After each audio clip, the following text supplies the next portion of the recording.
आप देख रहे हैं जनता मंच। केंद्र सरकार ने पुरानी पेंशन बहाली की बजाय एनपीएस में सुधार कर नई पेंशन योजना यूनिफाइड पेंशन स्कीम यूपीएस लागू करने की घोषणा की है। ज्यादातर कर्मचारी संगठनों ने यूपीएस का विरोध किया है। कई संगठनों ने केंद्र सरकार का यूपीएस पर नोटिफिकेशन आने से पहले विरोध का बुगुल फूंक दिया है। केंद्र सरकार में बड़े कर्मचारी संगठनों ने प्रधानमंत्री मोदी को पत्र लिखकर यूपीएस का विरोध जताया है। ये कर्मचारी संगठन अब विपक्ष को साथ लेकर केंद्र सरकार को घेरने की रणनीति बना रहे हैं। कर्मचारी संगठनों को उम्मीद है कि केंद्र सरकार बहुत जल्द दबाव में आ जाएगी। देश में पुरानी पेंशन बहाल करनी पड़ेगी। सरकार के पास दूसरा कोई विकल्प नहीं है। एनएमओपीएस के राष्ट्रीय अध्यक्ष और अटेवा के प्रदेश अध्यक्ष विजय कुमार बंधु ने प्रधानमंत्री मोदी को पत्र लिखकर कहा है कि पूरे देश के कर्मचारी और केंद्रीय अर्धसैनिक बलों के जवान पुरानी पेंशन बहाली की मांग कर रहे हैं। अखिल भारतीय रक्षा कर्मचारी महासंघ के महासचिव श्री कुमार ने समाजवादी पार्टी के अध्यक्ष अखिलेश यादव को पत्र लिखा है। कर्मचारी नेताओं का कहना है कि ओपीएस के लिए दोबारा से आंदोलन शुरू हो गया है।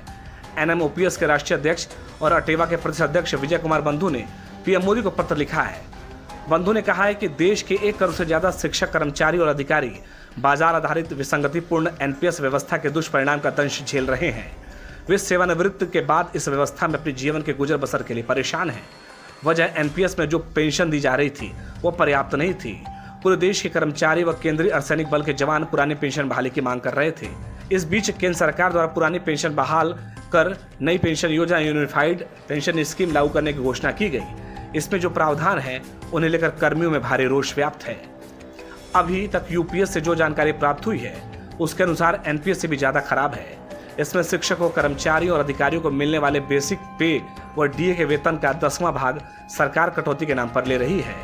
विजय बंधु ने 29 अगस्त को लिखे अपने पत्र में कहा है कि इस कटौती के जरिए जो राशि सरकार अपने पास रखेगी वह कर्मचारियों को नहीं मिलेगी। पुरानी पेंशन व्यवस्था में यदि कोई कर्मचारी स्वैच्छिक सेवानिवृत्ति लेता है तो उसकी पेंशन सेवानिवृत्ति की तिथि से शुरू कर दी जाती थी, लेकिन अब यूपीएस में उसे 60 वर्ष के बाद पेंशन देने की बात कही गई है। इसी तरह यूपीएस में बहुत सारी विसंगतियां हैं। यह व्यवस्था किसी भी तरह से ओपीएस का स्थान नहीं ले सकती। देश के सभी कर्मचारी पुरानी पेंशन बहाली की मांग कर रहे हैं क्योंकि लोक कल्याणकारी राज्य में सामाजिक सुरक्षा सरकार की जिम्मेदारी है। एनएमओपीएस के अध्यक्ष विजय कुमार बंधु ने पीएम मोदी से आग्रह किया है कि केंद्रीय अर्धसैनिक बलों सहित करोड़ों कर्मचारियों और अधिकारियों की सामाजिक सुरक्षा को ध्यान में रखते हुए पुरानी पेंशन व्यवस्था बहाल की जाए। विजय बंधु ने इसी सप्ताह सोशल मीडिया पर पुरानी पेंशन बहाल के लिए एक अभियान शुरू किया था जो एक्स पर ट्रेंड कर गया है। ऐसे में लगातार ये मांग की जा रही है।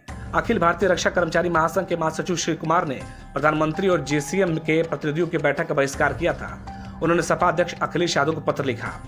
30 अगस्त को भेजे पत्र में एसएन पाठक और महासचिव श्री कुमार ने कहा, अखिल भारतीय रक्षा कर्मचारी महासंघ जो 3.5 लाख रक्षा असैन्य कर्मचारियों का प्रतिनिधित्व करता है, 1 जनवरी 2004 से लागू इस सबसे भयावह और अनुचित नई पेंशन योजना एनपीएस के खिलाफ लगातार आंदोलन कर रहा है। पिछले 24 सालों से केंद्र और राज्य सरकारों के कर्मचारी एनपीएस का पुरजोर विरोध कर रहे हैं। हाल ही में भारत सरकार ने एकीकृत पेंशन योजना के नाम से यूपीएस की घोषणा भी की है, जो एनपीएस का संशोधित संस्करण है। इस अनुचित यूपीएस को सरकार की उपलब्धि के रूप में पेश किया जा रहा है। ऐसे में लगातार कर्मचारी पुराने पेंशन योजना की मांग कर रहे हैं। ब्यूरो रिपोर्ट, जनता मंच।